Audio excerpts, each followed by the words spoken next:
On a cold March morning, as the sun begins to barely rise on the horizon, a man wakes up in his bed and realizes that his life has taken an extraordinary turn. Gregor Samsa, a traveling salesman, discovers that he has undergone an incredible transformation, turning into a grotesque and alien creature. This change, which plunges him into a disconcerting feeling of alienation and anxiety, not only defies logic and reason, but also dismantles the structures of his everyday existence, his work, his family, and his own identity. Through this disturbing narrative, Kafka invites us to delve into the dark labyrinths of the human psyche, where guilt and fear coexist with the desire for connection and understanding. As Gregor struggles to adapt to his new reality, the story unveils family tensions, frustrated dreams, and the desperate search for meaning in a world that seems to have abandoned him. The Metamorphosis becomes an allegory of modern isolation, a reflection on the limits of empathy, and a critique of dehumanization in contemporary society. Through his surreal prose and powerful symbolism, Kafka confronts us with a troubling question. What does it mean to be human in a world that often transforms us into something we no longer recognize? With each page, the Metamorphosis envelops us in a whirlwind of emotions and reflections that resonate deeply within us, challenging our perceptions and touching the fibers of our shared humanity. In this journey of self-discovery and despair, the reader will be drawn into an abyss of thoughts and feelings where the strange becomes familiar and the everyday transforms into a nightmare. Chapter 1. When Gregor Samsa woke up one morning from a restless sleep, he found himself in his bed, transformed into a monstrous insect. He lay on his hard, arched back, and when he lifted his head slightly, he saw his bloated, brownish belly divided into rigid sections, shaped like arches, on which the blanket, already ready to slide to the floor, struggled to remain. His numerous legs, ridiculously small in comparison to the rest of his body, trembled helplessly before his eyes. "What has happened to me?" he thought. No, this wasn't a dream. His room, a true human room, although a bit small, remained quiet between the four familiar walls. Above the table, on which there was a sample of unpacked fabrics, Gregor was a traveling salesman, hung a picture he had recently cut from a magazine and framed in a nice golden frame. It depicted a lady wearing a hat and a fur boa, sitting very straight and holding up a heavy fur muff in which her forearm had disappeared. Gregor's gaze then turned to the window, and the rainy weather, he heard the raindrops falling on the windowsill, made him very melancholic. What would happen, he thought, if I just slept a little longer and forgot all this madness? But it was absolutely impossible, for he was used to sleeping on his right side, but in his current state he could not turn that way. Even when he threw himself forcefully to the right side, he would swing back onto his back each time. He tried hundreds of times, closed his eyes so he wouldn't see his twitching legs, and only gave up when he began to feel a dull, slight pain in his side, a pain he had never felt before. My God, he thought, what a difficult profession I've chosen, always traveling day after day. The effort is much greater than in a warehouse in the city, and on top of that, there's the hassle of travel, worrying about train connections, bad food at odd hours, constantly changing human relationships, never lasting, never really becoming cordial. Let it all go to hell. He felt a slight itch on his belly, and slowly sliding towards the head of the bed with his back, he managed to lift his head a little more. He noticed that the area that itched was entirely covered with small white spots, the origin of which he did not understand. He wanted to touch that part with one of his legs, but immediately withdrew it as the contact gave him shivers. He fell back into his original position. Getting up early, he thought, drives people mad. A man needs sleep. Other travelers live like sultans. For example, if I went back to the boarding house in the morning to rewrite the orders I've received, those gentlemen would still be having breakfast. I could try to do that with my boss, but I'd end up out on the street. Who knows? Maybe that would be better for me. If I didn't have to control myself because of my parents, I would have already quit my job, gone to the boss and told him everything I think with all my heart. He would have fallen from his desk. Yes, it's a strange habit to sit at the desk and talk down to the employee from that height, who, because of the boss's deafness, has to lean in very close. Anyway, all hope is not lost yet. If I ever manage to pay off the debts my parents owe him, it might take 5 or 6 more years.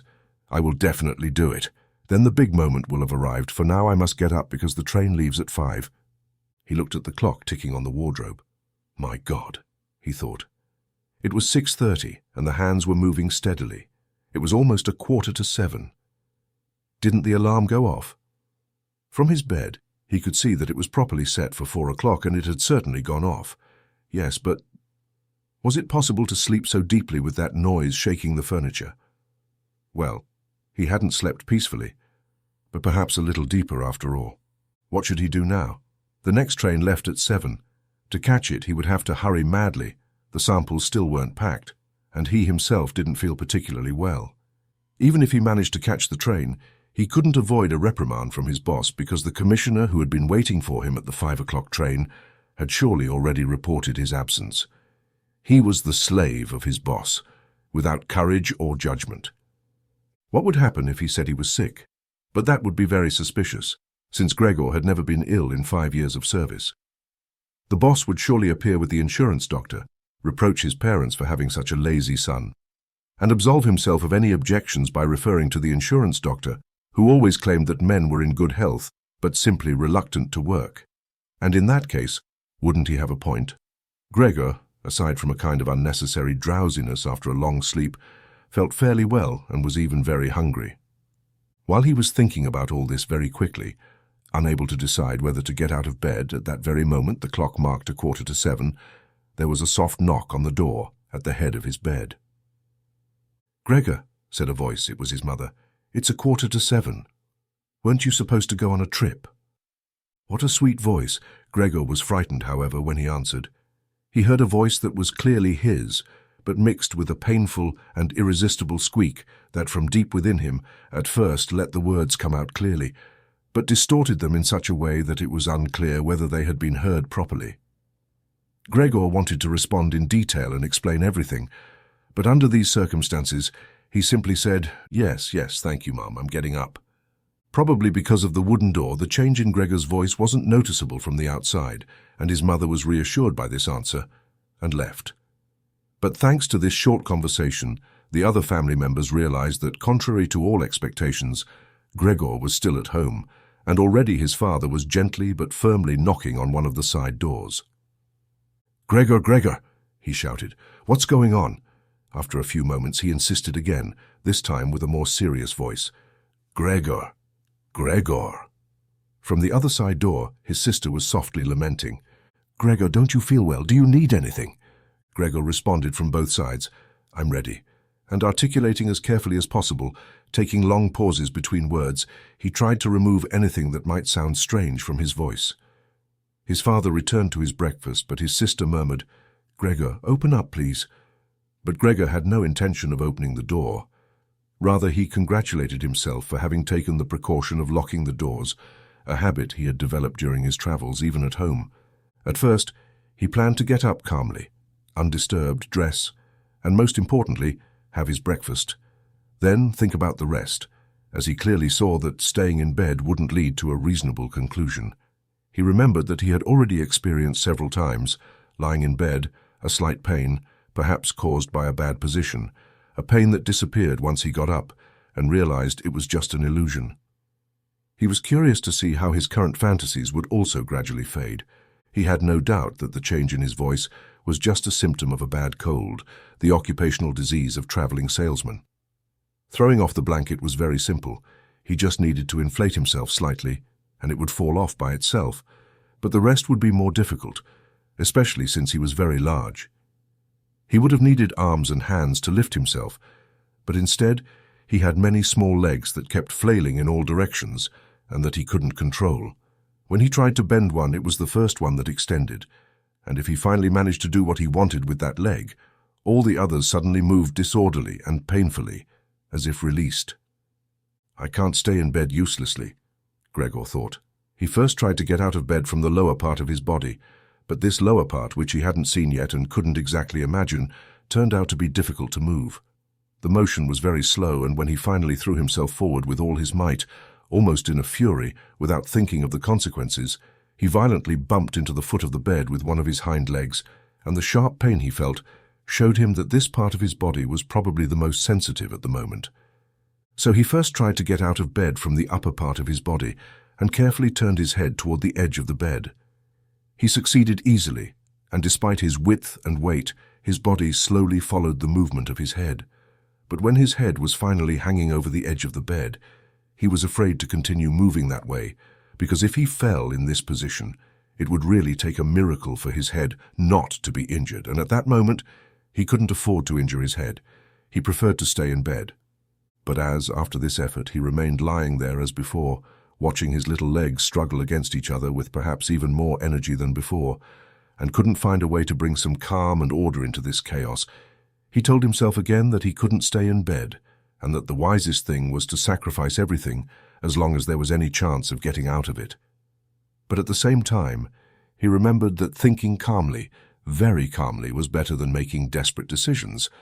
At those moments, he directed his gaze as intensely as possible toward the window, but unfortunately, little optimism and encouragement could be drawn from the sight of the morning mist, which even obscured the other side of the narrow street. Already 7 o'clock, he thought as he heard the clock again. Already 7 o'clock, and still such fog.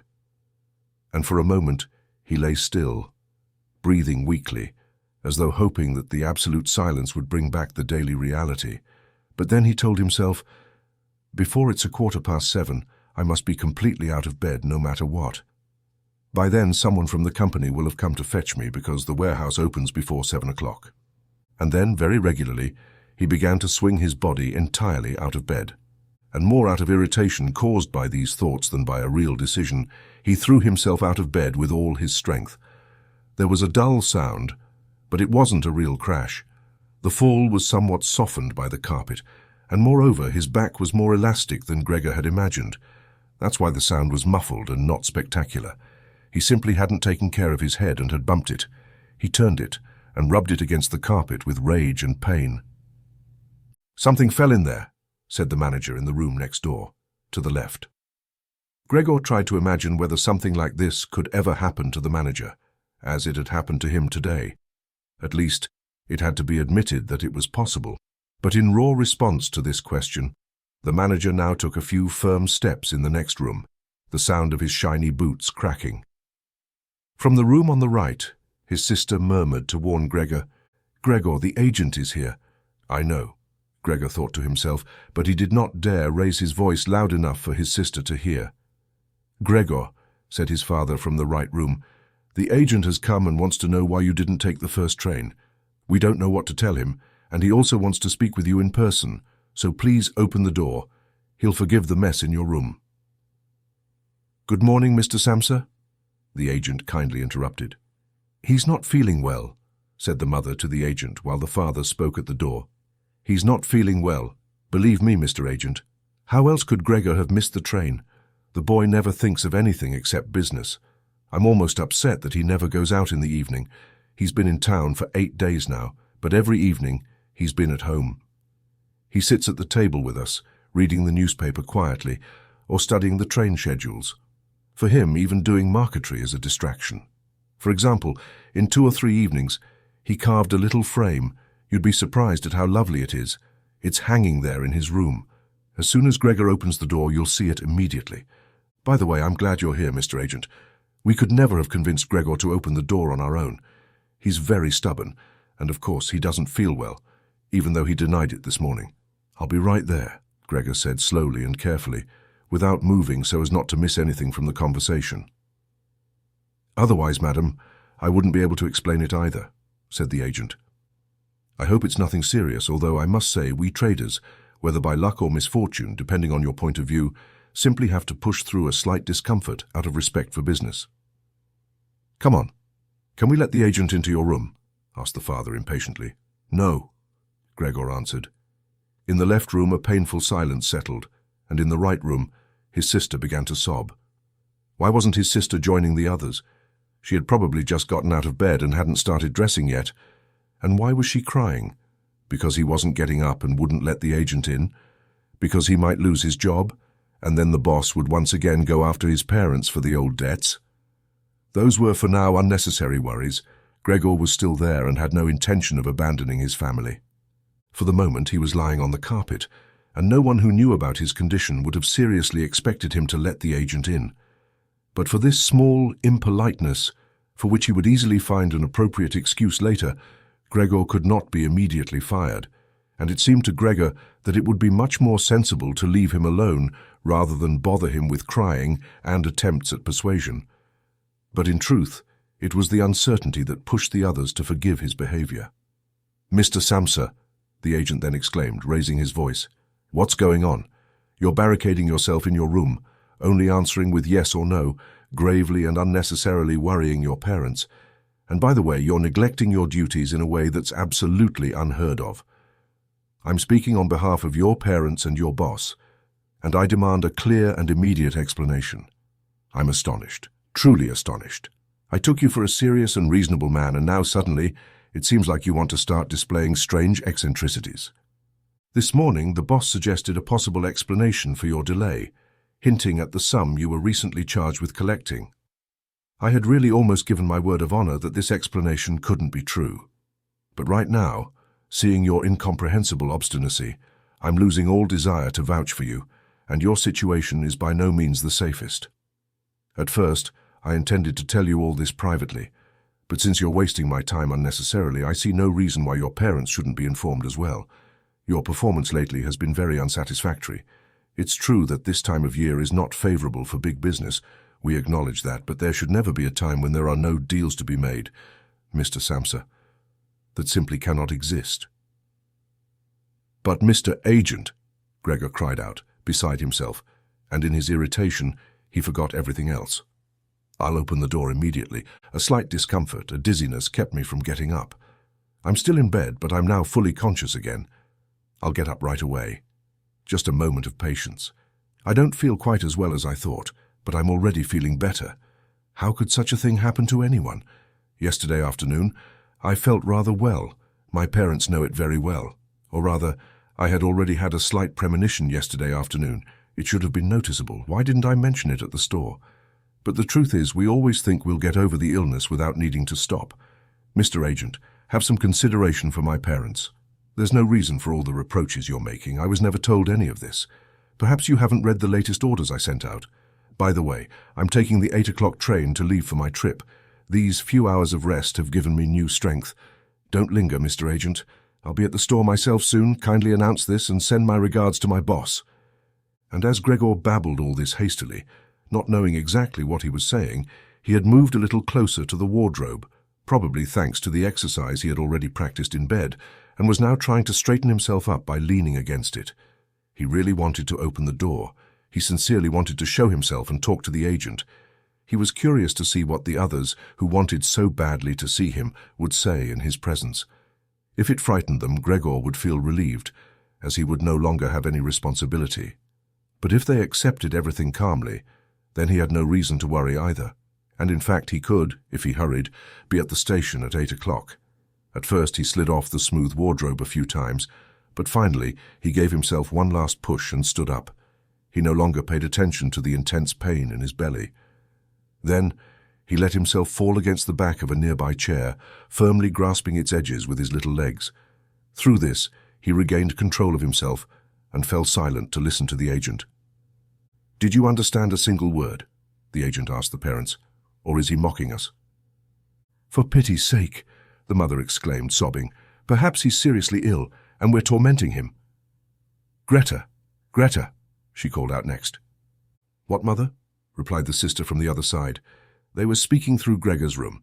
"You must go immediately to fetch a doctor. Gregor is sick. Hurry, go get the doctor. Did you hear Gregor speaking?" "It's the voice of an animal," said the agent in an extremely low voice compared to the mother's cries. "Anna, Anna!" The father shouted toward the kitchen through the vestibule, clapping his hands. "Go immediately and fetch a locksmith." And already the two young girls were running noisily through the vestibule with their petticoats. How had the sister gotten dressed so quickly? And opened the door wide. The sound of the door closing wasn't heard. It must have been left open, as happens in homes where a great misfortune has occurred. But Gregor was already much calmer. He had resigned himself to the idea that his words were no longer understood, although he thought they were quite clear, clearer even than before, no doubt because his ear was becoming accustomed to them. But in any case, it was now accepted that something was wrong with Gregor, and they were ready to help him. The decision and confidence with which the first measures had been taken made him feel better. He felt once again included in the human circle and expected excellent and surprising results from both the doctor and the locksmith, not really differentiating one from the other. In order to speak as clearly as possible in the forthcoming decisive discussions, he coughed a little, but tried to do so moderately because even this sound could probably be heard differently from a human voice, something he did not trust himself to distinguish. Meanwhile, a silence reigned in the neighboring room. Perhaps the parents were sitting at the table with the agent, whispering. Perhaps all were leaning against the door, listening. Gregor slowly approached the door with the help of the chair, then let go of it, threw himself against the door, leaned against it. The pads of his feet were covered with a sticky substance, and rested for a moment to recover from his efforts. Then he began to turn the key in the lock with his mouth. Unfortunately, he didn't seem to have proper teeth. How was he going to grasp the key? But on the other hand, his jaws were undoubtedly very powerful. With their help, he did manage to move the key, and he didn't realize that he was probably hurting himself, as a brownish liquid was leaking from his mouth, running down the key and dripping onto the floor. "Listen," said the agent in the neighboring room. "He's turning the key." This gave Gregor a great boost, but they all should have encouraged him, even his father and mother. "Come on, Gregor," they should have exclaimed. "Force the lock. Keep going." And at the thought that everyone was following his efforts with attention, he clung blindly to the key with all the strength he could gather. As the key turned, Gregor moved around the lock, now holding on only with his mouth, and, as needed, hung from the key or pushed it again with all his body weight. The high-pitched sound of the lock finally opening completely awakened Gregor. Breathing deeply, he thought to himself, "I didn't need the locksmith," and pressed his head against the handle to fully open the door. Since he had to open the door in this way, it was already quite open, but he still couldn't be seen. He had to first turn slowly around the doorframe, doing so very carefully if he didn't want to clumsily fall onto his back right in front of the door's threshold. He was still focused on completing this difficult movement, and had no time to pay attention to anything else when he heard the agent let out a loud, "Oh!" that sounded like a whistle of wind, and at that moment he saw that the agent, who was closest to the door, was covering his mouth with his hand and slowly backing away as if being pushed by an invisible force acting regularly. The mother, despite the presence of the agent, was there, her hair disheveled and pinned up. She first looked at the father with her hands clasped, then took 2 steps toward Gregor and, her face completely buried in her chest, collapsed onto the floor in the middle of her skirts, which spread around her. The father clenched his fist with a threatening expression, as if he wanted to push Gregor back into his room, glanced uncertainly around the living room, then covered his eyes with his hands and cried so loudly that his strong chest trembled with sobs. Gregor did not enter the room, but leaned against the middle part of the closed door so that only half of his body and his head, tilted to the side, were visible while he looked at the others. Meanwhile, the day had brightened. Across the street, part of the building on the opposite side could be clearly seen, dark and endless. It was a hospital, with its regular windows harshly breaking up the facade. The rain was still falling, but only in large drops that fell separately to the ground. The breakfast dishes were spread in abundance on the table. As for the father, breakfast was the main meal of the day, which he stretched out for hours by reading various newspapers. Right across from him on the wall, there was a photograph of Gregor, dating from his military service, showing him in a lieutenant's uniform, with his hand on his sword, smiling carelessly, demanding respect for his demeanor and his uniform. The vestibule door was open, and one could see the landing of the staircase and the beginning of it, which led downward.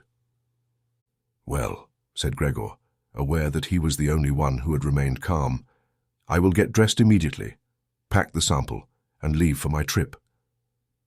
Will you let me go?" "Well, Mr. Representative, you see that I am not stubborn and that I like to work. Traveling is exhausting, but I couldn't live without traveling." "Where are you going, Mr. Representative?" "To the depot." "Yes? Are you going to tell everything exactly as it is? At some point one may be incapable of working, but then comes the precise moment to recall the services rendered and think that, after overcoming the obstacle, one will certainly work with more zeal and concentration. I owe a lot to the boss, you know that well. On the other hand, I take care of my parents and my sister. I'm in a mess, but I will get out of it. But don't make it harder for me than it already is. Get on my side at the depot. I already know that travelers aren't well liked. People think they make a fortune and live a luxurious life. It's true that there's no particular reason to deeply consider this prejudice, but you, Mr. Representative, have a better overview of the circumstances than the rest of the staff. Yes, in all confidence, even a better overview than the boss himself, who, as an employer, easily changes his mind to the detriment of the employee.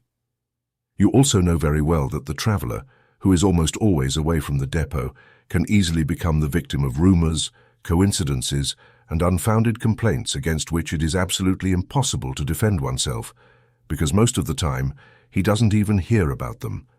And later, when he returns exhausted from a trip, he feels the dire consequences at home, the causes of which he cannot understand. Mr. Representative, don't leave without telling me a word that proves to me that, at least in part, you agree with me. But the representative had already turned around at the first words of Gregor, and over his shoulder, which was moving convulsively, he looked at Gregor, making lips shaped like a snout, and while Gregor spoke, he did not stay still for a second.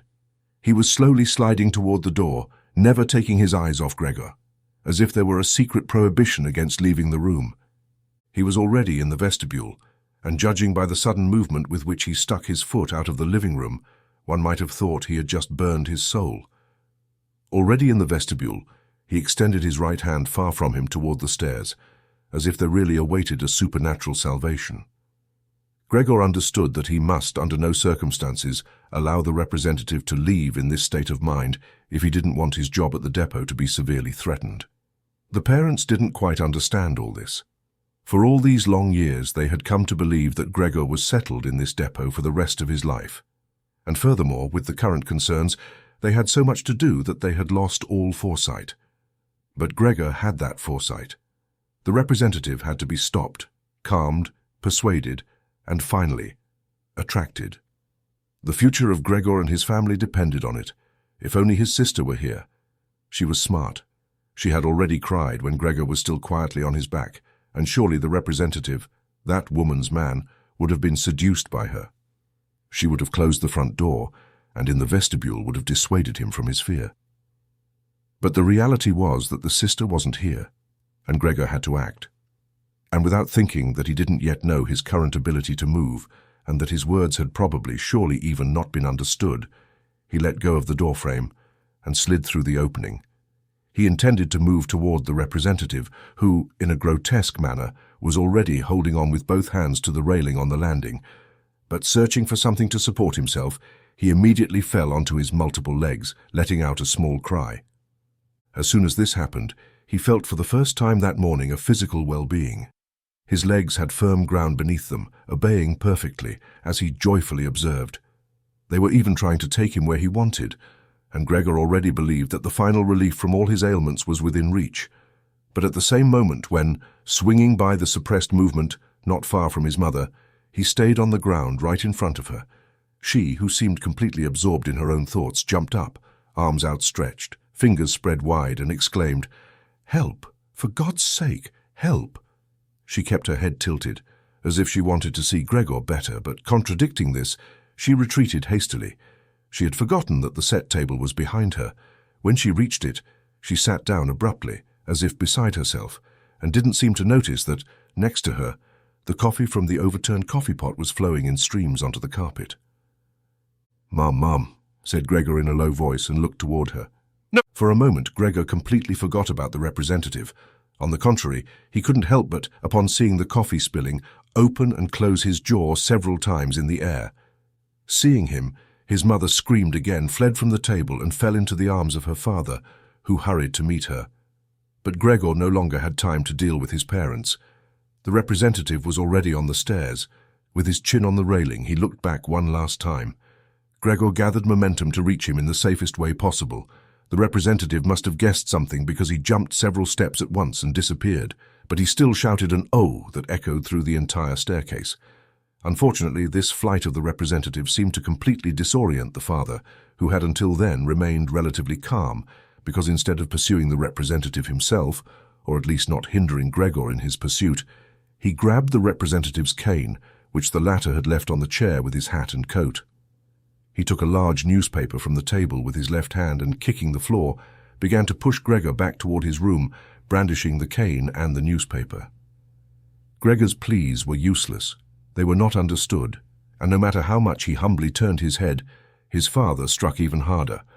On the other side, the mother had opened a window wide, despite the cool weather, and leaning outside, covered her face with her hands. A strong current of air had established itself between the street and the stairs. The curtains were flying, the newspapers on the table were fluttering, and loose sheets were swirling on the floor. The father relentlessly assailed him and hissed like a madman, but Gregor still didn't have much practice in walking backward, and he was actually moving very slowly.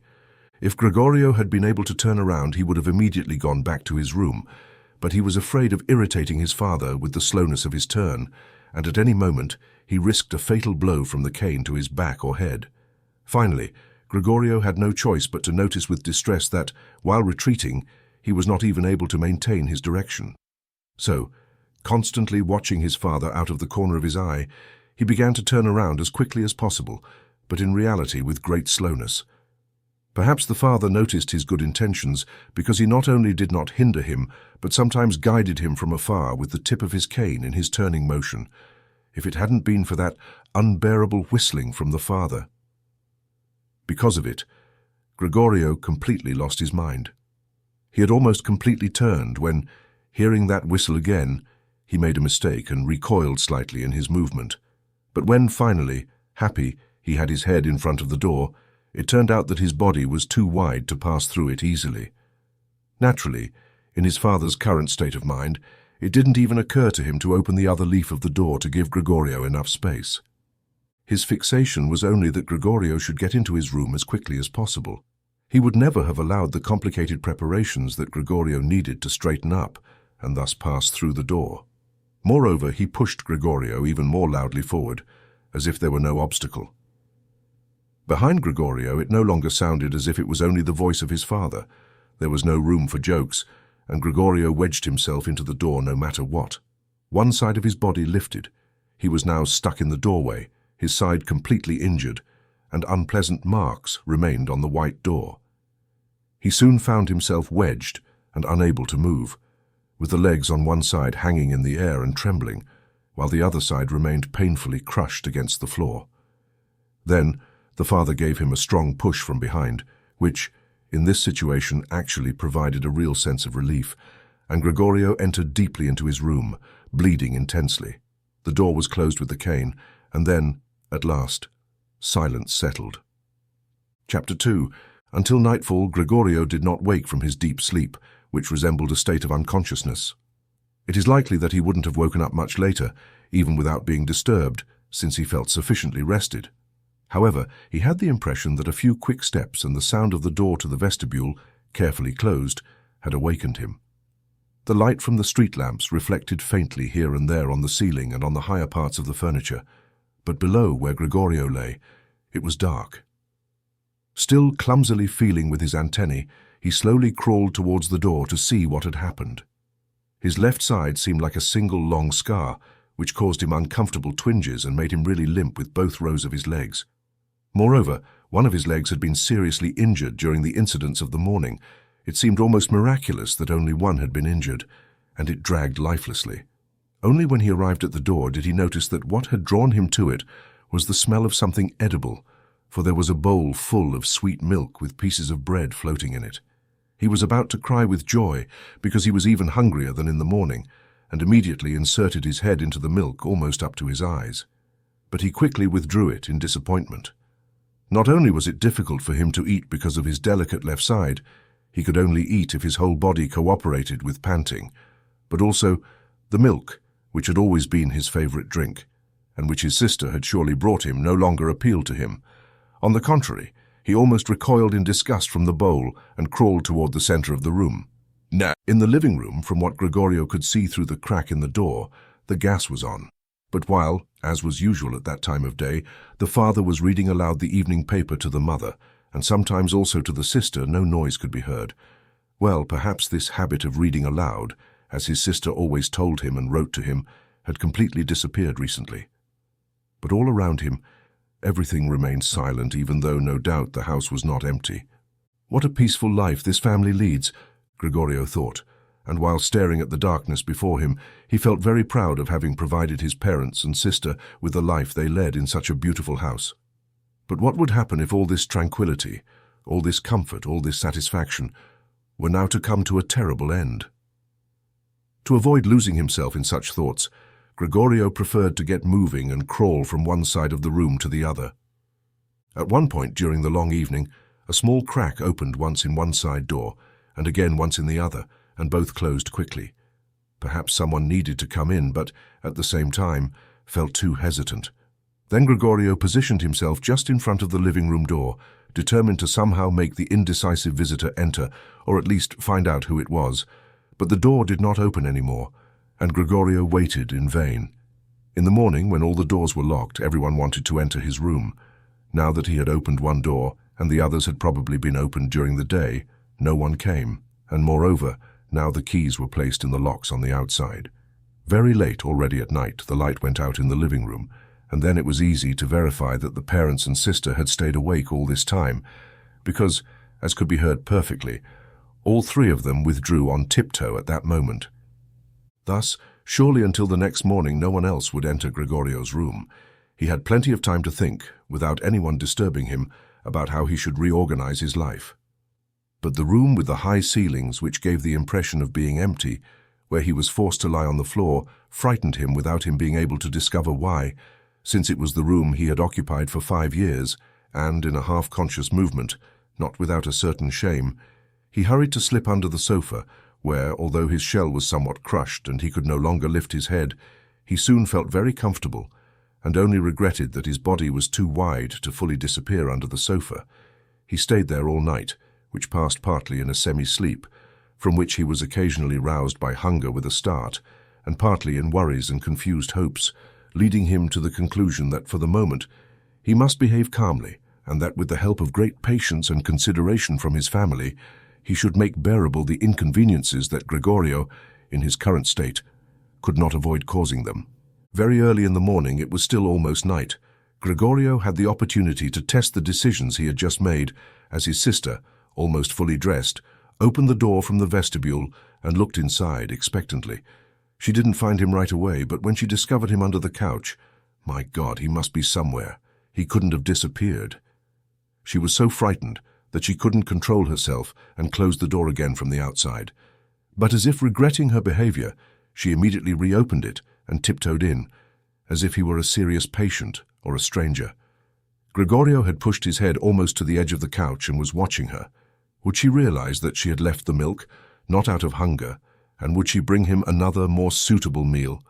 If she didn't realize it herself, Gregorio preferred to die of hunger rather than draw her attention to it, although he felt an enormous desire to come out from under the couch, throw himself at her feet, and ask her to bring him something good to eat.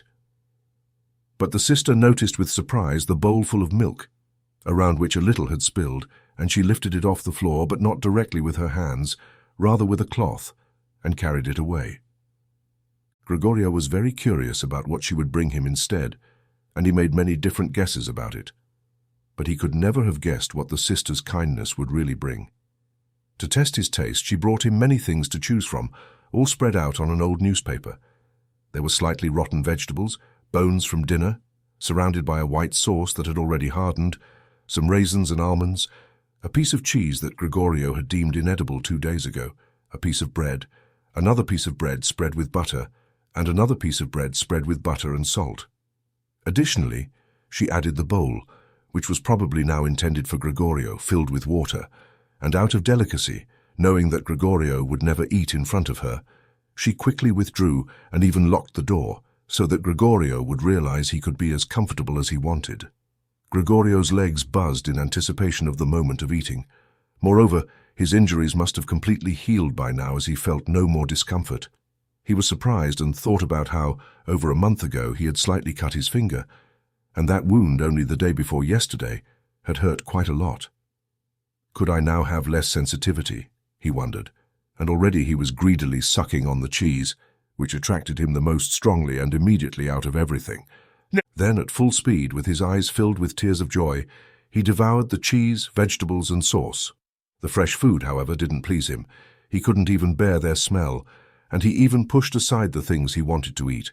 It had been a long time since he finished, and lay lazily in the same spot when his sister, signaling that she had to leave, slowly turned the key. This frightened him, though he was already dozing, and he hastened to hide under the couch. But it took great willpower to stay under the couch, even for the brief time his sister was in the room, because, due to the abundance of food, his stomach had rounded a bit and he could hardly breathe in the confined space. Between brief bouts of suffocation, he saw, with somewhat bulging eyes, how his sister, who imagined nothing of this, not only swept away the leftovers, but also the food Gregorio had never even touched, as if it could no longer be used, and how she quickly threw everything into a trash bin, which she sealed with a wooden lid, before taking it all away. As soon as she turned around, Gregorio was already emerging from under the couch, stretching and inflating himself. Thus, Gregorio received his daily meal once in the morning when the parents and the maid were still sleeping, and the second time after lunch, as that was when the parents took a short nap, and the sister sent the maid on an errand. Undoubtedly, the parents didn't want Gregorio to starve, but perhaps they couldn't bear to learn about his eating habits beyond what the sister told them. Maybe the sister wanted to spare them a little pain because, in fact, they were already suffering a lot. Gregorio could not hear the excuses with which the doctor and locksmith had been dismissed from the house that morning, because, as they couldn't understand him, no one, not even his sister, thought he could understand others. And so, when his sister was in his room, he had to settle for occasionally listening to her sighs and invocations to the saints. It was only later, when he had gotten a little used to everything, naturally one could never think he would get fully used to it, that Gregorio sometimes heard a kindly remark, or one that could be interpreted as such. Today, he really liked it, they would say when Gregorio had eaten abundantly, whereas in the opposite case, which became more frequent, they would say almost sadly, today everything was wasted. While Gregorio didn't learn anything new directly, he sometimes overheard things from the adjacent rooms. And when he heard voices only once, he immediately ran to the corresponding door and slammed his whole body against it. Especially in the early days, there was no conversation that, in one way or another, though secretly, didn't talk about him. For 2 days during meals, discussions were heard about how they should behave now, but even between meals, the same topic was discussed, because there was always at least 2 family members at home, as undoubtedly no one wanted to be alone at home, and they could not leave the house alone in any way. Even from the first day, the maid, it wasn't quite clear what she knew, and how much she knew about what had happened, had asked the mother, kneeling, to send her away immediately, and when 15 minutes later she was leaving with tears in her eyes, she thanked for the dismissal as if it were the greatest service one could do for her, and without anyone asking, she made a solemn vow not to say anything to anyone. Now the sister, along with the mother, had to cook, though this didn't cause too much work as they ate almost nothing. Again and again, Gregorio heard how one vainly encouraged the other to eat and received no other answer than, "Thank you, I've eaten enough," or something similar. Perhaps they didn't even drink anything. Sometimes the sister would ask the father if he wanted to have a beer, and she kindly offered to get it herself. And since the father remained silent, she would add, so he wouldn't feel guilty, that he could also send the concierge. But then the father would finally respond with a loud "no," and the subject would no longer be mentioned. Already on the first day, the father explained to both the mother and the sister the entire economic situation and the prospects. From time to time, he would get up from the table and take a document or a notebook from the small Wertheim box, which he had saved from the bankruptcy of his business 5 years earlier. You could hear how he would open the complicated lock and close it again after taking out what he was looking for. These explanations from the father were partly the first pleasant thing Gregorio had heard since his confinement. Gregorio had believed that his father hadn't kept anything from the business. At least the father hadn't told him anything to that effect, and on the other hand, Gregorio hadn't asked him anything either.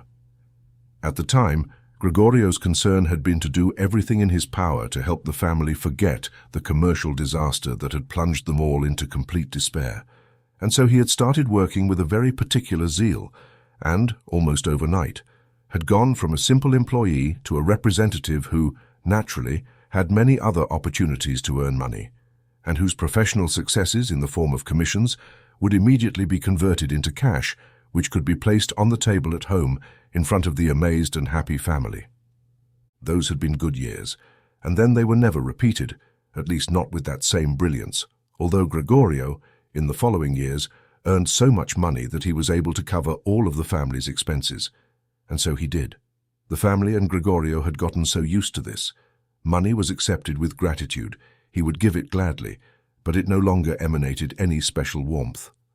Only the sister had remained close to Gregorio, and her secret intention was to send him to the conservatory the following year, regardless of the great expenses this would entail, which would be compensated in another way, because she, unlike Gregorio, felt a great love for music and played the violin in a touching way. Often, during Gregorio's brief stays in the city, the conservatory was mentioned in conversations with his sister, but only as a beautiful dream whose realization could not even be considered, and the parents didn't even like to hear these innocent allusions. But Gregorio thought about it resolutely and intended to inform them solemnly at Christmas.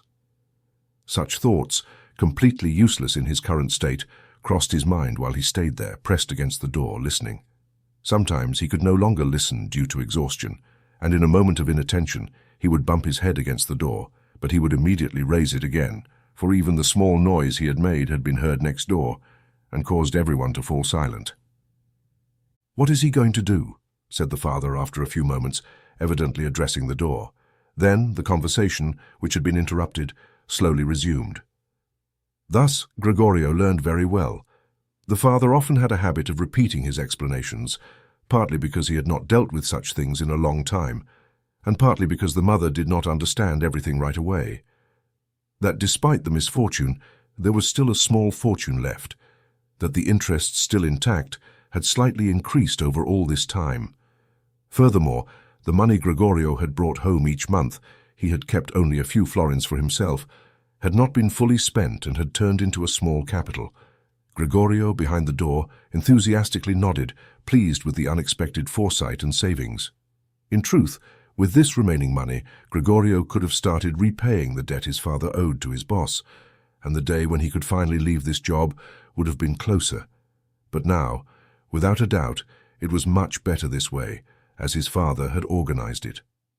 However, this money was not quite enough for the family to live off the interest. It might have been enough to sustain the family for a year or two at most, but no more.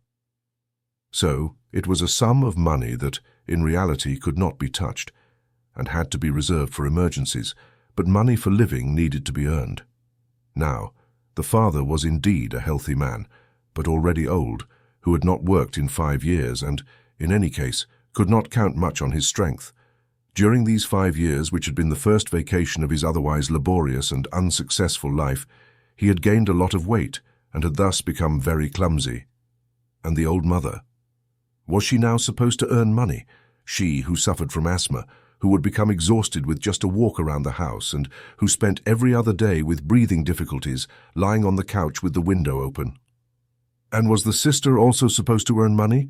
She who was still only a 17-year-old child, whose lifestyle, up until now, had been one of dressing well, sleeping a lot, helping around the house, participating in some modest entertainments, and, above all, playing the violin.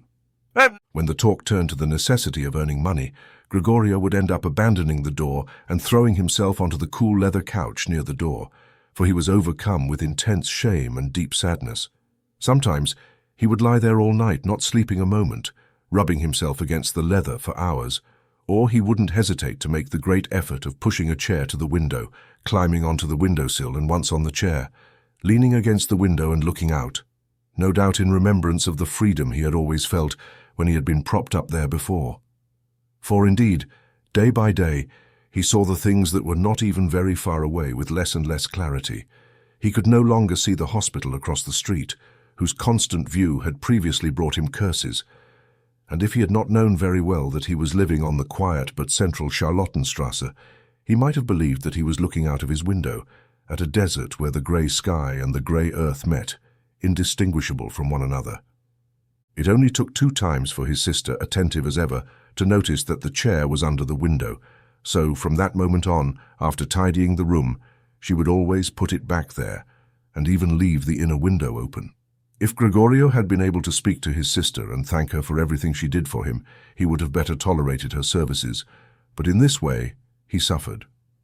Indeed, The sister tried to make the discomfort of the situation more bearable, and naturally, the more time passed, the easier it became for her. But Gregorio also gained a clearer overall vision with time. The mere fact that his sister entered seemed terrible to him.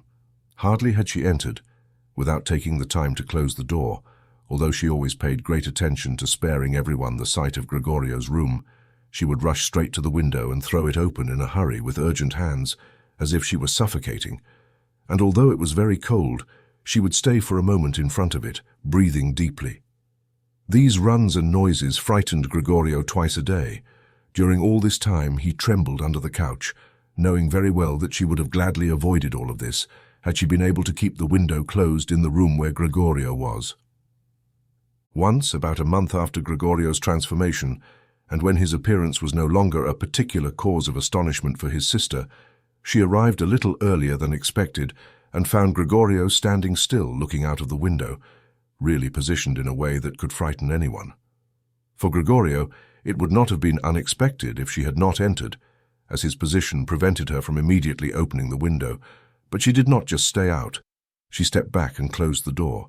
A stranger might have thought that Gregorio had been waiting for her and had wanted to bite her.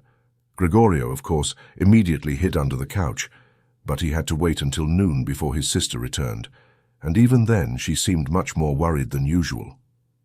Gregorio concluded that his appearance was still unbearable to her and would continue to seem so, and that she must have been holding herself back from fleeing, even at the small part of his body that stuck out from under the couch. To spare her from seeing this sight, one day he carried the sheet. It took him 4 hours, and placed it over the couch in such a way that he was completely covered, and even if his sister bent down, she could not see him. If, according to the sister, this sheet had not been necessary, she could have removed it, because it was clear that Gregorio was not isolating himself for pleasure. But she left the sheet as it was, and Gregorio even thought he detected a look of gratitude when, carefully, he lifted his head a little to see how his sister received the new arrangement. During the first 14 days, the parents could not bring themselves to enter his room, and Gregorio often overheard them acknowledging his sister's work, even though they had often been angry with her before, finding her somewhat useless. But now sometimes both the father and mother would wait outside Gregorio's room while the sister tidied it up, and as soon as she came out, she would have to recount in detail what the room looked like, what Gregorio had eaten, how he had behaved that time, and whether perhaps any small improvement was noticeable. Furthermore, the mother wanted to see Gregorio relatively soon, but the father and the sister prevented her, first with rational arguments, which Gregorio listened to attentively and agreed with completely. But later, they had to forbid her by force, and when she would then cry, "Let me in to see Gregorio, poor son. Don't you understand that I must see him?" Gregorio thought that perhaps it would be good for the mother to come in, naturally not every day, but at least once a week. She understood everything much better than his sister, who, despite all her courage, was still just a child, and after all, perhaps she had only accepted such a difficult task out of childish thoughtlessness. Gregorio's desire to see his mother was soon fulfilled.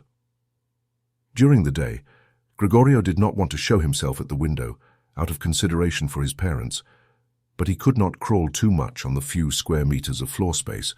He was already having great difficulty lying still at night, and soon even food no longer brought him any joy. So, to distract himself, he became accustomed to crawling in all directions along the walls and the ceiling. He especially enjoyed staying suspended on the ceiling. It was very different from lying on the floor. He could breathe more freely. A slight swaying passed through his body, and immersed in the almost happy distraction he felt up there, he would sometimes, to his great surprise, fall and hit the floor. But now, of course, he controlled his body in a very different way than before, and did not even hurt himself, even after such a fall. The sister immediately noticed the new pastime that Gregorio had discovered. Crawling left traces of his sticky substance everywhere, and so she made it her mission to give Gregorio the chance to crawl on a larger scale and remove the furniture that was in his way, particularly the wardrobe and desk. She was not able to do everything on her own and did not dare ask the father for help. The maid would certainly not have helped, as this girl, about 16 years old, had surely resisted courageously ever since the previous cook was dismissed. But she had asked for the privilege of keeping the kitchen constantly closed, and only opening it at a designated signal, so the sister had no choice but to turn to the mother once the father was absent. With excited exclamations of joy, the mother approached, but she fell silent in front of Gregorio's door. First, the sister made sure everything in the room was in order, and then she let the mother enter.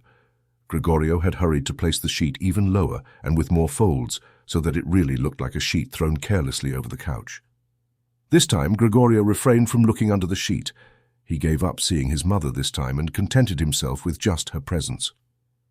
Come closer, you can't see him," said the sister, and without a doubt she was holding the mother's hand. Gregorio then heard how the two weak women moved the heavy old furniture and how the sister always took on the majority of the work, without listening to the warnings of the mother, who was afraid she might tire herself too much. This went on for a long time. About 15 minutes into the work, the mother said that they should leave the wardrobe there because, first of all, it was too heavy, and they wouldn't finish before the father's return, and with the wardrobe in the middle of the room, it blocked Gregorio's path, and secondly, she was not entirely sure that by removing the furniture they were doing Gregorio a favor. She had exactly the opposite feeling. The sight of the bare walls tightened her heart, and why would Gregorio not feel the same now that he had long since become accustomed to the furniture in the room, and would therefore feel abandoned in this empty room? "And isn't it that," the mother finished quietly, although she always spoke almost in a whisper, as if she wanted to avoid Gregorio, whose exact hiding place she didn't know, from hearing even the sound of her voice because she was convinced that he didn't understand the words. "And isn't it that by removing the furniture, we show him that we have lost all hope of recovery and that we are abandoning him to his fate without any consideration? I believe it would be better to try to keep the room in the same condition as before, so that when Gregorio comes back among us, he finds everything as it was and can more easily forget this temporal parenthesis." Hearing these words from his mother, Gregorio realized that the lack of any immediate conversation with a human being, combined with the monotonous life within the family, must have disturbed his mental faculties during these 2 months, because otherwise he couldn't explain why he had seriously desired his room to be emptied. Did he really want to allow them to transform the warm, comfortably furnished room, with furniture inherited from his family, into a cave where he could indeed crawl in all directions without obstacle, but where he would have to, on the other hand, quickly and completely forget his human past? He was already on the verge of forgetting, and only his mother's voice, which he hadn't heard in a long time, had given him courage. Nothing should be removed. Everything must remain as it was. He could not do without the beneficial influence of the furniture in his condition, and if they prevented him from crawling aimlessly from one side to the other, it was not a disadvantage, but a great advantage. But alas, the sister had a different opinion. Not without some justification, she had become accustomed to appearing before the parents as an expert when it came to discussing matters concerning Gregorio, and in this way the mother's advice was, for the sister, a sufficient reason to remove not only the wardrobe and the desk, as she had initially thought, but all the furniture except for the indispensable sofa. Naturally, it was not only childish obstinacy and the self-confidence she had gained in such an unexpected and difficult manner lately that drove her to this demand. She had indeed observed that Gregorio needed a lot of space to crawl, and on the other hand he did not use the furniture at all, at least not in appearance. But perhaps the exalted character of a girl her age also played an important role, seeking satisfaction at every opportunity, and that is why Greta now allowed herself to be tempted by the idea of doing more than she was currently doing. For in a room where Gregorio was the sole master of the bare walls, no other person would dare enter, except for Greta. Thus, she was not dissuaded from her plans by her mother, who, out of pure concern, seemed also to feel unstable in this room. She soon fell silent and helped her sister with all her might to move the wardrobe. Well, in case of need, Gregorio could do without the wardrobe, but the desk had to stay. And barely had the women left the room with the wardrobe, which they leaned on, groaning, than Gregorio poked his head out from under the sofa to see how he could intervene in the most prudent and discreet way. But alas, it was precisely the mother who returned first, while Greta, in the adjacent room, embraced the wardrobe with her arms and pushed it back and forth alone, without, of course, moving it an inch from its place. But the mother was not used to seeing Gregorio. She might have fallen ill because of him. Thus, Gregorio, walking backward, moved away in fear to the other end of the sofa, but he could not prevent the sheet from moving a little at the front. This was enough to catch the mother's attention. She stopped, stood there in silence for a moment, and then returned with Greta. Although Gregorio kept repeating to himself that nothing unusual was happening, only a few pieces of furniture were being moved, he soon had to admit that the comings and goings of the women, their brief screams, the sound of furniture sliding on the floor gave him the impression of a great tumult, which was intensifying from all directions, and despite all his efforts to retract his head and legs and press his body against the ground, he had to admit irreparably that he would not be able to bear all of this for much longer. They were emptying his room, taking away everything he cared about. The wardrobe in which he kept his saw and other tools was already gone. Now, they were attacking the desk, which was fixed to the floor, where he had done his homework when he was a business student, a pupil at the institute, and even in primary school. Faced with this, he had no time to verify the good intentions of the two women, whose existence he had almost forgotten, because, exhausted, they worked in silence, and only the dull steps of their feet could be heard. And so he suddenly emerged. The women were at that moment in the adjacent room, leaning on the desk to catch their breath. He changed direction 4 times, not knowing exactly what he should say first, when he saw on the now empty wall, catching his attention, the painting of the woman wrapped in furs. He quickly crawled up to it and pressed himself against the painting, whose glass held him and relieved the burning sensation in his belly. At least this painting, which Gregorio now covered entirely, no one could take from him. He turned his head toward the living room door to observe when the women would return. They had not allowed themselves a long break and were already coming back. Greta had her mother by the arm and was almost carrying her in her arms. "What shall we take now?" Greta said, looking around. Then their gazes crossed with Gregorio's, who was on the wall. Surely only because of the mother's presence did he maintain his composure, tilting his face to prevent her from looking around, and he said, trembling and dazed, "Come, let's go back to the living room for a moment." Gregorio clearly saw Greta's intention. She wanted to take their mother to a safe place and then knock him off the wall.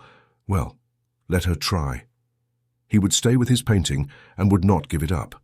He preferred to jump into Greta's face, but just then Greta's words alarmed the mother, who pulled aside and saw the huge brownish stain on the flowered wallpaper, and before realizing that what she was seeing was Gregorio, she screamed in a hoarse, shrill voice, "Oh my God, oh my God!" And with her arms wide apart, she collapsed onto the sofa, as if giving up on everything, and remained motionless there. "Be careful, Gregorio," shouted his sister, raising her fist with a piercing look. Since the transformation, these were the first words she had directly addressed to him. She ran into the adjacent room to find an essence with which she could wake her mother from her unconsciousness.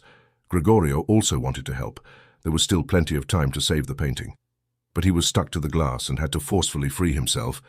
Then he also rushed into the next room, as if he could give his sister advice as he used to, but he had to stay behind her, doing nothing. When Greta returned with several vials, she was startled when she turned around, and one vial fell to the floor, breaking, and a piece of glass cut Gregorio's face. A corrosive medication spilled on him. Without wasting any more time, Greta took all the vials she could carry and ran to her mother. She closed the door with her foot. Gregorio was now isolated from his mother, who might be on the verge of dying because of him. He couldn't open the room. He didn't want to drive his sister away, as she needed to stay with their mother. Now, he had no choice but to wait. And overwhelmed by guilt and worry, he began crawling around, walls, furniture, and ceilings, and finally, in his despair, when the room was already spinning around him, he collapsed in the middle of the large table. A moment passed. Gregorio was there, exhausted.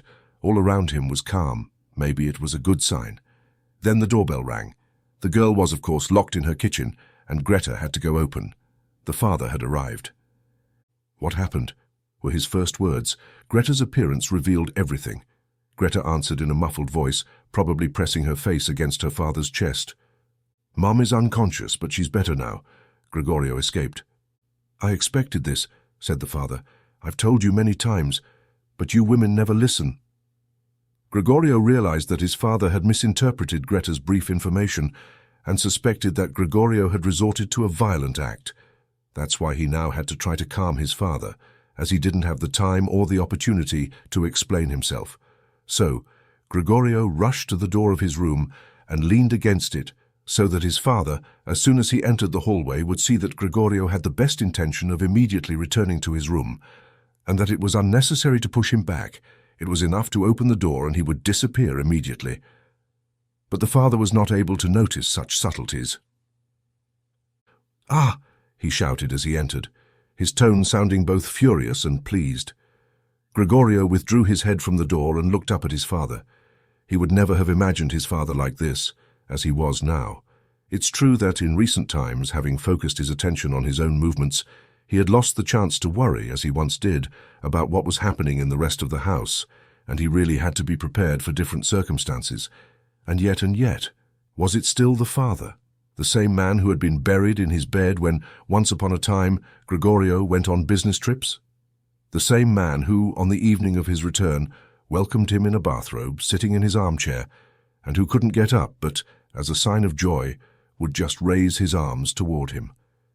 The same man who, on the rare common walks a couple of Sundays a year or during the most important festivities, would make his way between Gregorio and the mother, who were already walking slowly, even slower than him, wrapped in his old coat, always carefully holding his cane, and who, whenever he wanted to say something, would almost always stop and gather his companions around him. But now he was very upright, dressed in a stiff blue uniform with buttons, similar to those worn by bank security officers. Above the high and rigid collar of the jacket, his large double chin stuck out. Under his thick eyebrows, the sharp and attentive gaze of his black eyes made its way. His white hair, once disheveled, was now styled with a neat, precise part. He threw his cap, embroidered with a golden monogram, probably from a bank, across the room onto the couch, forming an arc, and made his way toward Gregorio with a twisted face, the tips of the long jacket's hem trailing behind, hands in his pants pockets. Probably he didn't even know what he was going to do, but he lifted his feet to an unusually high height, and Gregorio was astonished by the enormous size of the soles of his boots. But Gregorio did not stay still. He had known from the first day of his new life that toward him his father considered only increased rigidity to be appropriate. So he ran in front of his father, stopped when his father stopped, and hurried to continue moving as soon as his father moved. They walked around the room several times without anything decisive happening, and without it seeming like a chase due to their slow pace. That's why Gregorio stayed on the floor for a moment, especially because he feared his father would consider a flight to the walls or the ceiling as a particular malice on his part. On the other hand, Gregorio had to admit to himself that he wouldn't endure these races for much longer, because while his father took a step, he had to make countless movements. He was already starting to feel suffocated, and it's true that he didn't have trustworthy lungs either. As he staggered with the intention of gathering all his strength for the race, his eyes were barely open. In his numbness, he thought of no other possibility of salvation than running, and he had almost forgotten that the walls were at his disposal, although they were blocked by furniture full of angles and spikes. At that moment, something, thrown without force, fell next to him and rolled in front of him. It was an apple. Immediately another followed. Gregorio froze in fear. Continuing to run was useless, as his father had decided to bombard him. With the fruit from the compote dish on the sideboard, he had filled his pockets and was throwing apple after apple without aiming with precision for the moment. These small red apples rolled on the floor like electrified and bumped into each other. One apple, thrown without force, brushed Gregorio's back but slid without harming him. However, another one that followed immediately lodged itself into Gregorio's back. He wanted to keep crawling, as if the incredible and surprising pain could lessen by changing position. But he was like nailed to the ground, stretching, completely bewildered. It was only when he looked one last time that he saw how the door to his room opened wide, and in front of his sister, who was shouting, his mother came running in her undergarments, as his sister had undressed her to give her air while she remained unconscious. He also saw how, then, his mother ran toward his father and, on the way, lost one by one her undone undergarments, and how, stumbling over them, she fell onto his father, and kissing him, clinging tightly to him. Gregorio's vision was already starting to fail him. She begged him, hands crossed behind his neck, to forgive Gregorio's life. Chapter 3. Gregorio's serious injury, which caused him pain for over a month. The apple remained embedded in the flesh like a visible reminder, since no one dared remove it. seemed to remind even the father that Gregorio, despite his current sad and repulsive form, was a member of the family, one he could not treat as an enemy. The family duty was to endure the disgust and to resign oneself, nothing more than to resign oneself, and although Gregorio, because of his injury, had likely lost his agility forever, and now took long minutes to cross his room like an old invalid, it was unthinkable to crawl on the heights. He received, in compensation for this deterioration of his condition, a more than sufficient compensation, in his opinion. Toward dusk, the door to the living room opened, which Gregorio had been staring at for 2 hours, so that, stretched out in the darkness of his room, unseen from the dining room, he could see the whole family at the illuminated table and hear their conversations, in some way with general consent, in a completely different manner than before. Naturally, these were no longer the lively conversations of the past, which Gregorio, from his hotel room, had always thought about with some nostalgia when, exhausted, he would slide into his damp bed. Most of the time passed in silence. The father would soon fall asleep in his chair after dinner, and the mother and sister would recommend silence to each other. The mother, bent low under the light, sewed fine clothes for a fashion business. The sister, who had accepted a job as a saleswoman, studied shorthand and French in the evening in the hope of obtaining a better position later. Sometimes the father would wake up, and as if he didn't know he had been asleep, he would say to the mother, "You're still sewing today," and immediately fall back asleep, while the mother and sister smiled at each other. Out of a kind of stubbornness, the father refused to remove his uniform while at home, and while the robe hung uselessly on the coat rack, the father slept in his chair, fully dressed, as if always ready to serve, even at home, waiting for the voice of his superior. As a result, the uniform, which was not new to begin with, began to get dirty despite the mother's and sister's care. Gregorio would often spend entire afternoons looking at these shiny clothes, completely stained with their always clean golden buttons, with which the old man slept very uncomfortably, but still quietly. As soon as the clock struck 10, the mother would try to wake the father in a low voice and convince him to go to bed because it wasn't real sleep, and the father needed it, since he had to start working at 6 in the morning. But with the obstinacy that had come with his becoming a security guard, he insisted on staying longer at the table, even though he would fall asleep normally. And moreover, it took great effort to convince him to switch from his chair to the bed. The mother and sister could insist with little admonitions, but he would slowly snore for a quarter of an hour, keeping his eyes closed, and not get up. The mother would pull his arm, whispering affectionate words in his ear, and the sister would abandon her work to help the mother. But this had no effect on the father. He would sink deeper into his chair.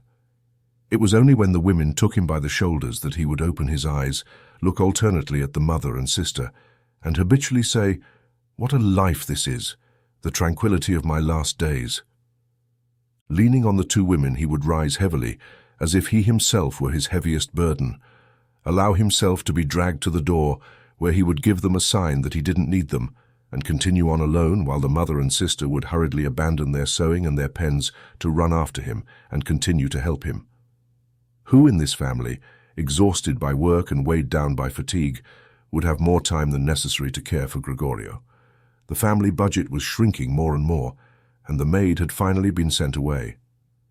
A huge, bony housekeeper with white, disheveled hair came in the morning and evening, taking care of the heaviest tasks. Everything else was done by the mother, in addition to her extensive sewing.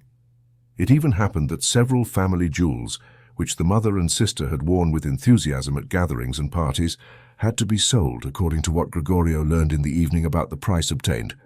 But the greatest source of complaint was that they could not leave this house, which had turned out to be too large under the current circumstances, since no one knew how to transport Gregorio. But Gregorio understood that it was not just consideration for him that prevented a move, because he could have been easily transported in a proper crate with a few holes for air. What mainly prevented the family from changing houses was the total despair, and the idea that they had been struck by an unparalleled misfortune in their entire circle of relatives and friends. Everything the world demands of poor people, they fulfilled abundantly. The father went to fetch breakfast for the little bank clerk. The mother sacrificed herself for the clothes of strangers. The sister, at the client's orders, ran back and forth behind the counter, but the family's strength was no longer enough. The wound in Gregorio's back began to hurt, as if it had just been inflicted when the mother and sister, after putting the father to bed, returned, set aside their work, and came close to each other, sitting very near. Then the mother, pointing to Gregorio's room, would say, "Close the door, Greta." And when Gregorio was once again in the darkness, the women would confuse their tears or simply stare at the table without crying. Gregorio spent his nights and days almost without sleeping. Sometimes he thought that the next time the door would open, he would take charge of the family matters as he had before. In his mind, after a long time, the boss and the supervisor reappeared, the salespeople and apprentices, the delivery man barely enlightened, 2 or 3 friends from other stores, a waitress from a provincial hotel, a beloved and fleeting memory, a cashier from a hat store to whom he had courted seriously but too slowly. They all appeared mixed with strangers or people already forgotten, but instead of helping him and his family, they were all inaccessible, and Gregorio felt relieved when they disappeared. But then he no longer had the heart to worry about his family. He only felt anger for the mistreatment he was enduring, and although he could not imagine anything that might make him want something, he made plans for how he could access the pantry to take whatever he wanted, even though he was not hungry. Without thinking further about what might please Gregorio, the sister, in the morning and at noon, before leaving for the store, would quickly kick any food into Gregorio's room, only to sweep it up in the evening with the broom, whether the food had been touched or, and this was the most frequent case, it hadn't been touched at all. Cleaning the room, which she always did in the evening now, could not be done any faster. Strips of dirt spread across the walls, and everywhere there were dust bunnies and grime. At first, when the sister arrived, Gregorio would position himself in the dirtiest corner, somehow reproaching her with this stance, but he surely could have stayed there for weeks without the sister changing her attitude because of it. She saw the filth just as he did, but she had decided to leave it there. At the same time, with a completely new sensitivity that had taken hold of her, and which in general had overtaken the entire family, she paid special attention to the fact that only she reserved the task of cleaning Gregorio's room. Once the mother had subjected Gregorio's room to a thorough cleaning, which she had managed only after using several buckets of water. The humidity, however, also bothered Gregorio, who lay bitter and motionless on the couch. But the mother's punishment soon followed, for as soon as the sister noticed the change in Gregorio's room that afternoon, she, deeply hurt, ran into the living room, and despite the mother's raised hands pleading, burst into tears. The parents, the father had woken up suddenly in his chair, watched at first, astonished and unable to do anything, until they too began to feel moved. The father, on his right, reproached the mother for not letting the sister clean Gregorio's room. On his left, he shouted at the sister that she would never clean Gregorio's room again. While the mother tried to lead the father into the room, which he could no longer bear due to irritation, the sister, shaken by sobs, hit the table with her little fists, and Gregorio hissed with pure rage because no one thought to close the door to spare him this spectacle and noise. But even though the sister, exhausted by her work, had had enough of taking care of Gregorio as before, the mother did not need to replace her, and it was unnecessary for Gregorio to be abandoned, because that was why there was the housekeeper. This old widow, who throughout her long life had to overcome the worst thanks to her strong constitution, felt no disgust for Gregorio. Without genuine curiosity, she had once, by accident, opened Gregorio's room door and upon seeing him had stayed there, surprised, arms crossed, while he, startled and though no one was chasing him, started running back and forth. Since that day, she did not miss an opportunity to open the door a little in the morning and afternoon to peek into Gregorio's room. At first, she would call him with words she probably thought were kind, such as, "Come here, old beetle," or "Look at the old beetle." Gregorio didn't respond to such calls, but remained still in his place, as though the door hadn't been opened. If they had asked this housekeeper to clean the room every day instead of disturbing him at her will. One morning, early, a heavy rain was beating against the windows, perhaps as a sign of the approaching spring. When the housekeeper resumed her insults, Gregorio became so enraged that he turned toward her as if to attack, but slowly and weakly. However, the housekeeper, instead of being frightened, simply lifted a chair that was near the door, and with her mouth wide open, her intent was clear. She would only stop talking when the chair she was holding landed on Gregorio's back. "Are we not continuing?" she asked, seeing Gregorio turn again, and she quietly placed the chair back in the corner. Gregorio hardly ate anything anymore. Only if he happened to pass by food would he take a bite just to play with it in his mouth, keep it there for hours, and most of the time end up spitting it out. At first he thought that what was preventing him from eating was the sadness due to the state of his room, but with the changes to the room, he quickly made peace with it. They had gotten used to placing in this room things they couldn't put elsewhere, and now there were a lot of these things because one of the rooms in the house had been rented to 3 guests.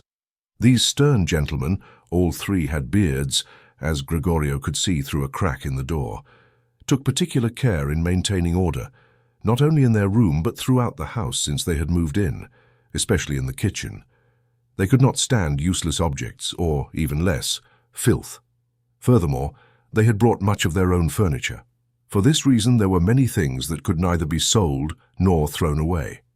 All of these things ended up in Gregorio's room. The same went for the ash bucket and the garbage pail from the kitchen. The housekeeper, who was always very rushed, would simply throw into Gregorio's room anything that wasn't useful at the moment. Luckily, Gregorio, most of the time, only saw the corresponding object and the hand that held it. The housekeeper might have planned to take the things back when she had the time and opportunity, or perhaps to throw them all away at once, but it's certain that everything stayed thrown in the same place where it had fallen after being tossed, unless Gregorio moved among the objects and made them move, initially forced to do so because there was no free space to crawl, but later with growing satisfaction, although after such walks he would end up completely exhausted and sad, remaining still for hours. Since the guests sometimes had dinner in the living room, the door would stay closed some nights, but Gregorio willingly gave up opening it, even on nights when it stayed open.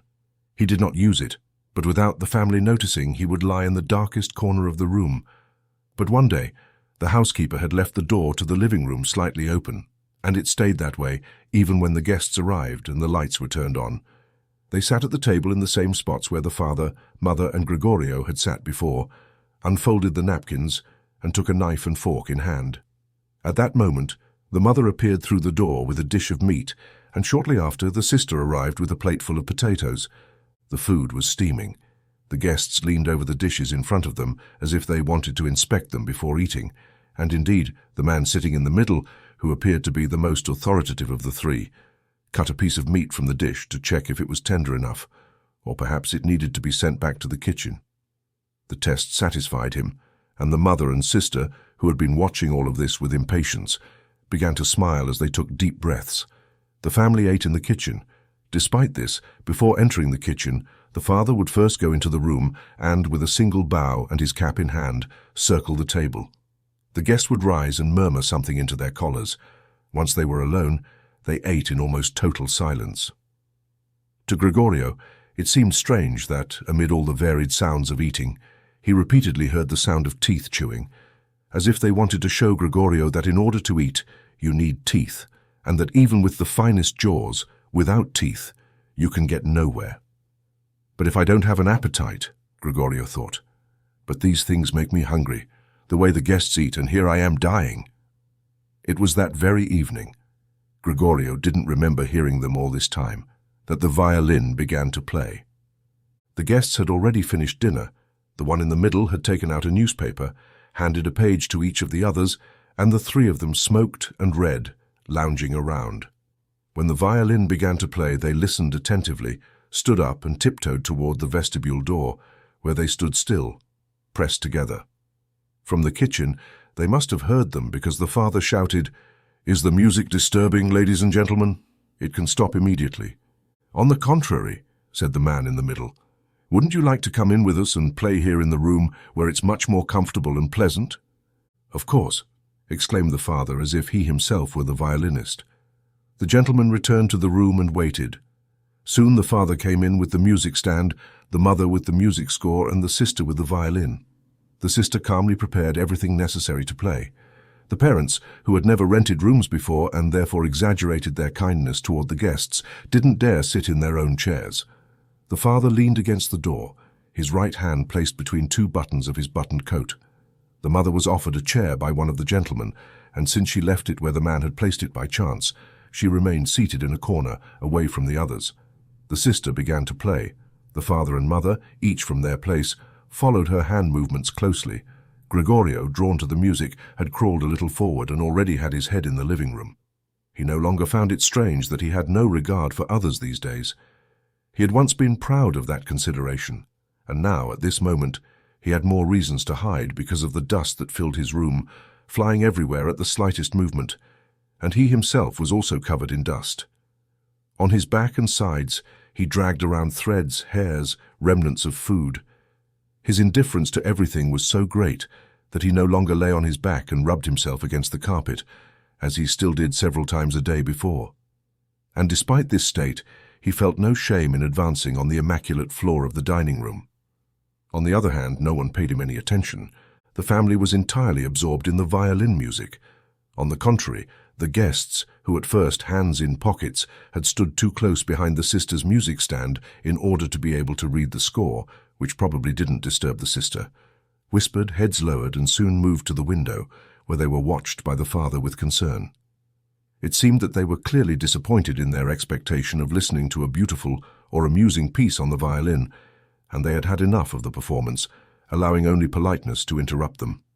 In particular, the way they blew cigarette smoke through their mouths and noses revealed great nervousness, and yet the sister played so well.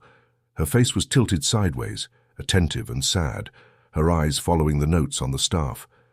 Gregorio moved a little closer and kept his head pressed to the floor, perhaps to be able to meet her gaze. Had he become a beast who was moved by music? It seemed to him that they were showing him the way to the unknown and longed-for food. He was determined to approach his sister, to pull at her skirt, and to make her understand that she could come into his room with her violin, because no one could reward her music the way he wanted to. He never wanted to let her out of her room, at least not as long as he lived. Her horrible form would be useful to him for the first time. He wanted to be at all the doors of her room and leap upon anyone who attacked him. But his sister should not stay with him out of force, but of her own accord. She should sit beside him on the couch, lean her ear toward him, and he wished to tell her that he had firmly intended to send her to the conservatory, and that, if misfortune hadn't interfered last Christmas was probably already over, he would have told everyone, without caring for any reply. After this confession, the sister would burst into tears from emotion, and Gregorio would rise to her shoulder and give her a kiss on the neck, which, since she went to the shop, she always left exposed without ribbons or adornments. "Mr. Samsa!" shouted the man in the middle to the father, and pointed, without saying another word, at Gregorio, who was slowly moving forward. The violin stopped. At first, the guest in the middle smiled at his friends, shaking his head. Then he looked at Gregorio. The father, instead of chasing Gregorio away, considered it more necessary to calm the guests, even though they were not at all nervous, and Gregorio seemed to distract them more than the violin did. He rushed toward them and tried, with his arms open, to push them into his room, while at the same time blocking their view of Gregorio with his body. They were certainly a little angry, though it wasn't clear whether it was because of the father's behavior, or because they were beginning to realize, without quite knowing, that they had such a neighbor as Gregorio. They demanded explanations from the father, raised their arms, nervously tugged their beards, and very slowly retreated toward their room. Meanwhile, the sister had overcome the bewilderment she had fallen into after so abruptly interrupting her music. She had reacted suddenly, after holding the violin and bow in her limp hands for a moment, and had continued to look at the score as if she was still playing. She placed the instrument on the mother's lap, who was still sitting on her chair, struggling to breathe, shaking her lungs violently, and then ran to the next room, toward which the guests were getting closer and closer, due to the father's persistence. One could see how, thanks to the sister's skillful hands, the blankets and pillows of the beds flew into the air and were arranged neatly. Before the gentleman arrived in the room, she had finished making the beds and had escaped outside. The father seemed so dominated by his obstinacy that he forgot all the respect he surely owed his guests. He only pushed them until, at the door of the room, the man in the middle gave a resounding kick to the floor, halting the father. "I inform you," he said, raising his hand and looking around for both his mother and sister, "that, considering the disgusting circumstances prevailing in this house and in this family—" At this point, he resolutely spat on the floor. "At this very moment I'm leaving the room. For the days I've spent here, I will of course not pay a single penny. On the contrary, I will consider filing very easy claims against you. Believe me, justifiable claims." He fell silent and stared ahead as if waiting for something. Indeed, his two friends immediately intervened with the following words: "We are leaving the room as well at this moment." Then he grasped the door handle and slammed it shut. The father staggered, groping with his hands toward his chair, and collapsed into it. He seemed to be preparing for his usual little night nap, but the deep tilt of his head, lowered as if nothing were supporting it, showed that he was not sleeping in any way. Gregorio remained silently in the same spot where the guests had found him. The disappointment of the failure of his plans, but perhaps also the weakness caused by the hunger he was enduring, kept him from moving. He feared, with some reason, that a general storm would soon be unleashed upon him, and he waited. He didn't even react to the sound of the violin, which, between the mother's trembling fingers, fell from her lap and made a thunderous noise. "Dear parents," said the sister, and as an introduction she tapped the table, "this cannot go on like this. If you don't realize it, I do. I don't want, in front of this beast, to mention my brother's name, and that is why I say only we must try to get rid of him. We have done everything humanly possible to take care of him and accept him. I believe no one can reproach us for anything." "You're right 1,000 times," said the father to himself. The mother, who had not yet had enough air, started coughing quietly into the hand she had before her mouth, with a look of alienation in her eyes. The sister ran to the mother and held her forehead. The father seemed absorbed in some thoughts. Thanks to the sister's words, he had straightened up, was playing with his cap among the plates that had remained on the table since the guests' dinner, and occasionally glanced at Gregorio, who remained silent. "We must try to get rid of him," said the sister then, addressing only the father, as the mother, with her cough, heard nothing. "He is going to kill us both. I see it coming. When we have to work as hard as we do, we can't, on top of that, bear this endless torment at home. I can't stand it any more." And she burst into sobs so violently that her tears fell onto the mother's face, which she mechanically wiped with her hands. "But my daughter," said the father with compassion and an astonishing understanding, "what can we do?" But the sister merely shrugged as a sign of the embarrassment that had seized her, in contrast to her previous certainty. "If he understood us," said the father, half-questioning. The sister, in her tears, waved her hand violently, signaling that it shouldn't even be considered. "If he understood us," the father repeated, and closing his eyes he accepted the sister's conviction that this was impossible, and then it would be possible to come to an agreement with him. But as it is— "He must go," exclaimed the sister. "That is the only option, father. You must just reject the idea that it's Gregorio. Having believed this for so long has been our real misfortune. But how is it possible that this is Gregorio? If it had been Gregorio, he would have understood long ago that cohabiting between human beings and such an animal is impossible, and he would have left willingly. We would no longer have a brother, but we could continue living and cherish his memory with honor. But this beast haunts us, drives away the guests, wants, obviously, to take over the entire house and leave us outside for the night. Look, father," she suddenly cried, "it's starting again." And with a completely incomprehensible fear for Gregorio, the sister even abandoned the mother, literally leaping from her chair as if she preferred to sacrifice the mother rather than stay near Gregorio, and rushed behind the father who, mainly irritated by her behavior, also stood up and raised his arms halfway in front of his sister to protect her. But Gregorio had no intention of frightening anyone, let alone his sister. He had simply started to turn around to go back to his room, and that drew attention, because due to his sickly state, he had to help himself with his head to make such movements, which he raised again and again, striking the floor. He stopped and looked around. His good intentions seemed to have been understood. It was just a brief scare. Now everyone was looking at him with sadness and silence.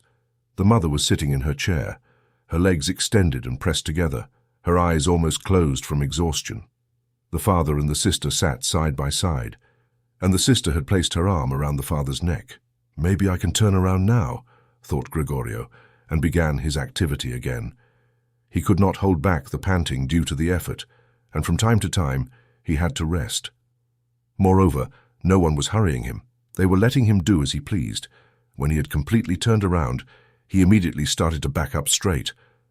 He was surprised at the great distance separating him from his room, and couldn't understand how, with his weakness, he had gone the same way just a moment ago without realizing it. focusing constantly on his rapid advancement.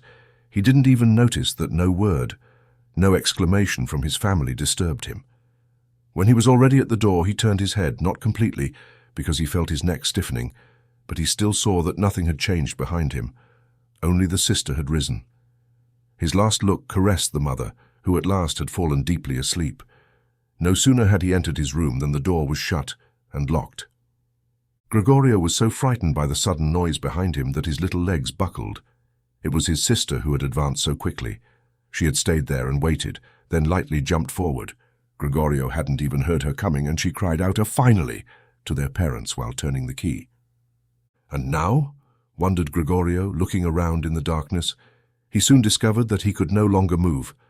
This didn't surprise him. It seemed rather unnatural to him that he had been able to move with his little legs until now. Besides, he felt relatively well. Certainly his whole body ached, but he felt the pains growing weaker and eventually completely disappearing.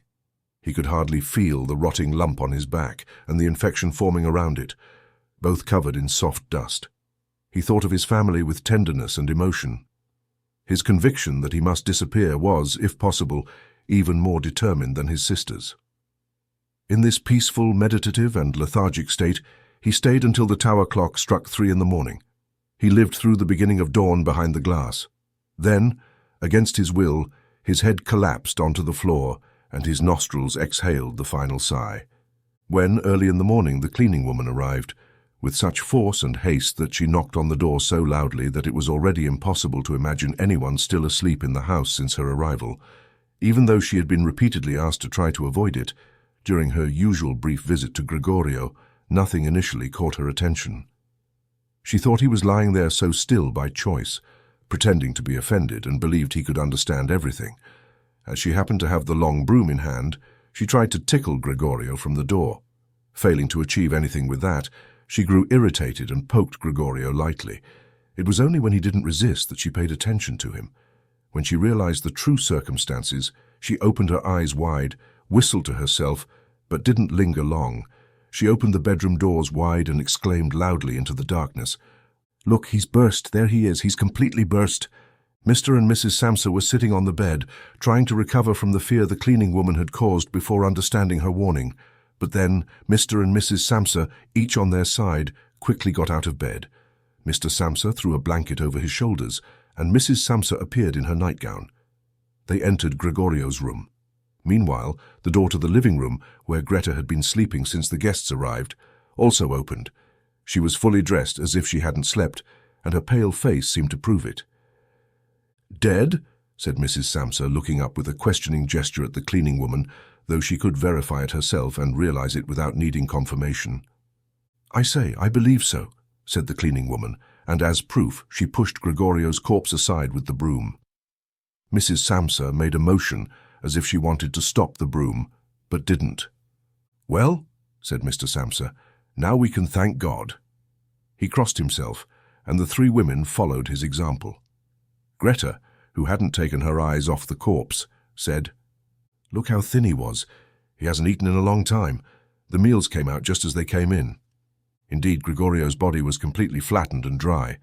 They only realized it now that they no longer lifted his legs, and nothing else diverted their gaze. "Greta, come for a moment to our room," said Mrs. Samsa with a melancholic smile, and Greta went to the bed behind her parents, never ceasing to glance at the corpse. The maid shut the door and opened the window wide.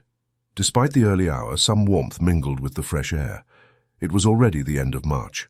The 3 guests left their room and looked around surprised in search of their breakfast. They had forgotten about it. "Where is breakfast?"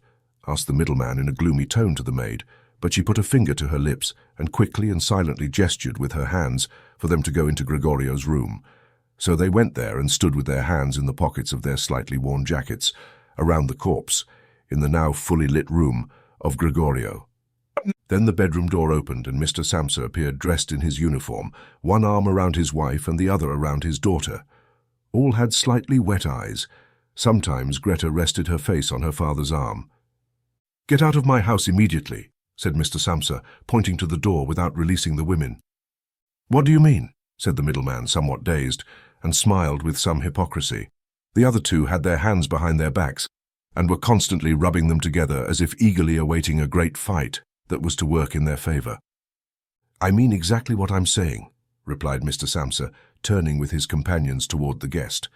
At first the man stood there in silence, looking at the floor as if things were organizing themselves into a new order in his mind. "Well, then we'll leave," he said after a moment, looking up at Mr. Samsa as if, in a sudden attack of humility, he was even asking permission to make this decision. Mr. Samsa simply nodded briefly several times, his eyes wide open. Then the guest firmly headed toward the hall, his two friends, already quietly standing with their hands completely still, now quickly followed behind him, as if they feared that Mr. Samsa would enter the hall before them and block contact with their guide. Already in the hall, the three of them took their hats from the coat rack, retrieved their canes from the stand, bowed silently, and left the house. With completely unfounded suspicion, as it would later turn out, Mr. Samsa went out with the two women onto the landing.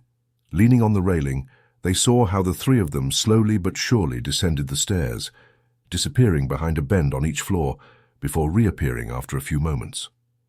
The further they descended, the less the Samsa family cared about them, and when a butcher, with his load on his head, walking proudly, approached them head-on and then continued up after passing them, Mr. Samsa released the railing with the two women, and they all returned home, relieved. They decided to use the day to rest and go for a walk. They had not only earned this break from work, but needed it at all costs. So they sat at the table and wrote 3 notes. Mr. Samsa to his address, Mrs. Samsa to the man who employed her, and Greta to the store owner. While they were writing, the maid entered to say she was leaving because she had finished her morning chores. The 3 who were writing simply nodded at first without looking up.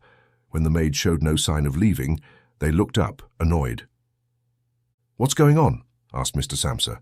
The maid stood near the door, as if she wanted to announce a great success to the family, but would only do so when asked in detail. The little ostrich plume placed almost straight on her hat, which had been bothering Mr. Samsa since she had been in his service, was gently swaying in all directions. "What do you want?" asked Mrs. Samsa, who of all of them respected the maid the most.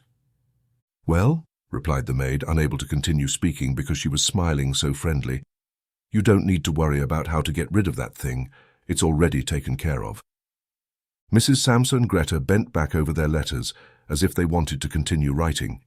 Mr. Samsa, realizing that the maid wanted to start telling everything in detail, firmly waved her off with his hand.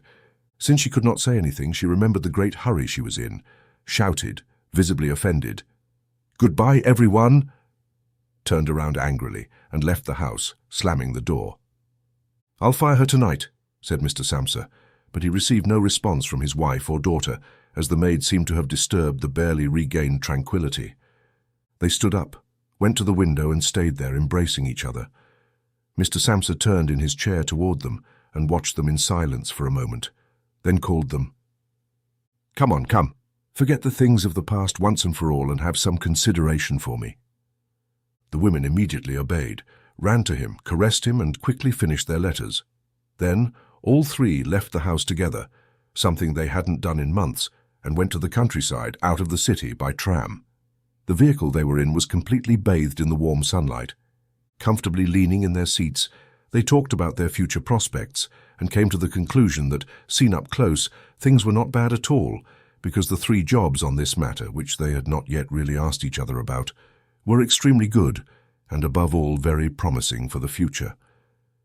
But the great immediate improvement in the situation would, of course, come more easily with a change of house. They now wanted to move to a smaller, cheaper one, but better located and, above all, more practical than the current one, which had been chosen by Gregorio.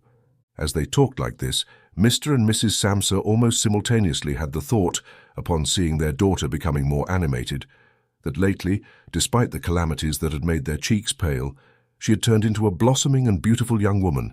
Growing more and more silent and almost unconsciously communicating through looks, they thought it was already time to find her a good husband. And for them, it was like a confirmation of their new dreams and good intentions when, at the end of their journey, it was the daughter who got up first and stretched her young body. The end.